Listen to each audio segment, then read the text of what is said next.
വന്നതാണ്. വേനൽക്കാലത്ത് നല്ല വരൾച്ചയും മഴക്കാലത്ത് നല്ല വെള്ളപ്പൊക്കമുള്ള സ്ഥലമാണ് പൊതുവെ നമ്മുടെ ഇവിടെ കണക്കെടുക്കുന്നത്. ഒരുപാട് പാലം വരെ മുങ്ങി. ഇന്നലത്തെ മഴ നല്ല ഇതുള്ള മഴയില്ല. മഴയോടുകൂടി നല്ല പാലം മുങ്ങി കഴിഞ്ഞു. ഇപ്പോൾ അവിടെ നിന്ന് 11 മണിക്ക് വെള്ളം കയറി തുടങ്ങി. ഇന്നലെ വൈകുന്നേരം 11 മണിയോടുകൂടി തന്നെ പാടങ്ങൾക്ക് വെള്ളം കയറി തുടങ്ങി. ഇനി 2 മണിയോടുകൂടി കുറേ ആൾക്കാർ അവിടെ നിന്ന് ചുറ്റേക്ക് നമ്മുടെ അമ്പലത്തിലേക്ക് വന്നിട്ടുണ്ടായിരുന്നു. കാരണം മുന്നത്തെ കൊല്ലം അവിടെ വന്നിട്ടുണ്ടായിരുന്നു ആൾക്കാർ. അപ്പോൾ ആ ഒരു ഇതിൽ അവർ വന്നിട്ടുണ്ട്.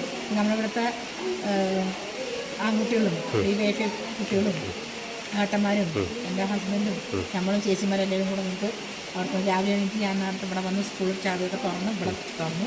പിന്നെ അവിടെ സഹകരിച്ച് കുറച്ച് ആൾക്കാർ അവിടെയുണ്ട്, അമ്പലത്തിലുണ്ട്, നമ്മുടെ ഇവിടെയുണ്ട്. എത്ര കുടുംബങ്ങളെ പരിപാലിച്ചിട്ടുണ്ട് ഇപ്പോൾ? ഇവിടെ അംഗങ്ങൾ നമ്മൾ കുടുംബങ്ങൾ പറയാൻ നോക്കിയിട്ടില്ല. എന്നാലും ഒരു ഏതാണ്ട് 25 മേലെ കുടുംബങ്ങളുണ്ടോ? അവിടെ കൂടുതലും അവിടെയാണ്. ഭക്ഷണം ഉച്ചയ്ക്ക് ഭക്ഷണം കഴിച്ച ശേഷം അവർ അവിടെ നിന്ന് വരാനാണ്.